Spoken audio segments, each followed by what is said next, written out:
The world held its breath on the jagged shores of Dagon's claws. Ronan, his eyes tracing the faded lines of an ancient map, plotted our descent into madness. Gulsham, ever the bastion, hammered his shield, the rhythmic clang a defiant war drum against the encroaching silence. Nearby, Beksinha, her hands weaving threads of pure arcane energy, bathed our vessel in a protective, shimmering light. This humble boat was to be our ark, our shield against the crushing depths. The air grew thick with anticipation as we boarded. I watched Vinny melt into the shadows, a specter ready to strike, while in 9, a silent guardian, calibrated his sights for the unseen horrors below.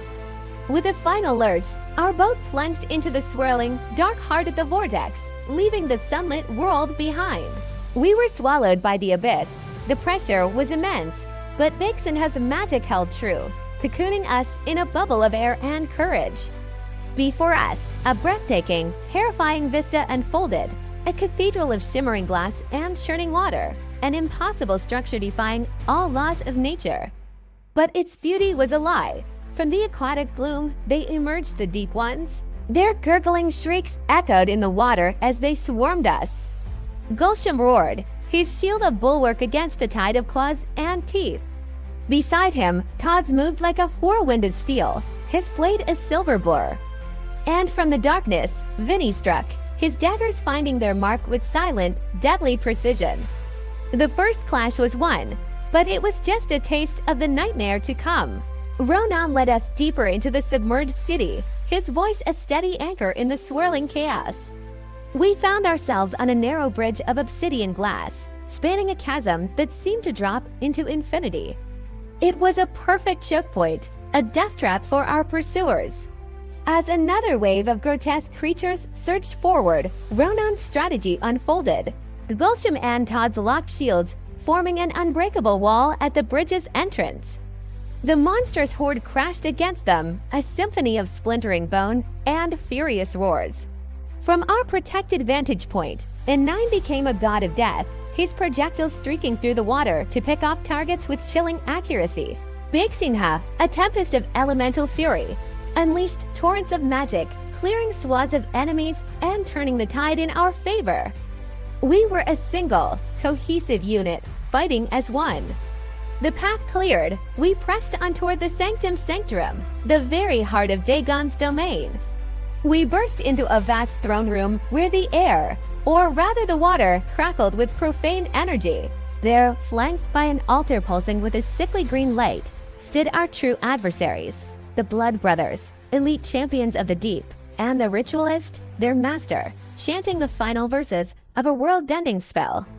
There was no time for words. Ronan's command was a single, sharp cry, and we exploded into action. The chamber became a maelstrom of combat. Ronan and Todd's engaged the brothers in a deadly dance, parrying and countering blows that could shatter stone. And 9 shots zipped past them, seeking weaknesses in the ritualist's defenses. Gulsham, a veritable juggernaut, charged through the fray, his shield scattering lesser guardians like toys. Vinny was everywhere and nowhere at once, his daggers appearing from the gloom to hamstring and cripple our foes, sowing chaos and confusion. The fight was brutal, a desperate struggle against overwhelming power. Victory hung on a razor's edge. The ritualist's power was swelling, the altar glowing brighter, threatening to consume us all. Seeing the linchpin, Beksinha made her move. Ignoring the melee around her, she focused her will, drawing upon every ounce of her magical reserve. A brilliant beam of energy lanced out, not at an enemy, but at her allies. The power surged into Ronan and Gulsham, their forms glowing with borrowed strength. It was the opening we needed. With a synchronized, earth-shattering roar, the two warriors brought their weapons down upon the vile altar. It cracked, it splintered, and then it exploded in a blinding flash of emerald light. The ritualist shrieked as his power was severed, his form dissolving into the corrupted water. The Blood Brothers, their connection to their dark master broken, faltered for a fatal second. It was all the opening Vinny, Todd's, and N9 needed to deliver the final, decisive blows. Silence, at last, fell upon the throne room. The ascent was a blur. We were battered, bruised, but unbroken. As our small boat breached the surface, the first rays of dawn painted the sky in hues of gold and rose. The air, fresh and clean, filled our lungs, a stark contrast to the stagnant abyss we had just escaped. We had done it. We had stared into the heart of darkness and had not flinched. We gathered the spoils of our victory, artifacts humming with contained power, proof of our impossible journey. A cheer went up among us, a raw, triumphant sound that echoed across the water. The nightmare was over, but our adventure was far from finished. With our prize secured and our spirits high, we set our sights on the next horizon, our gazes turning toward the dense, untamed jungles that awaited.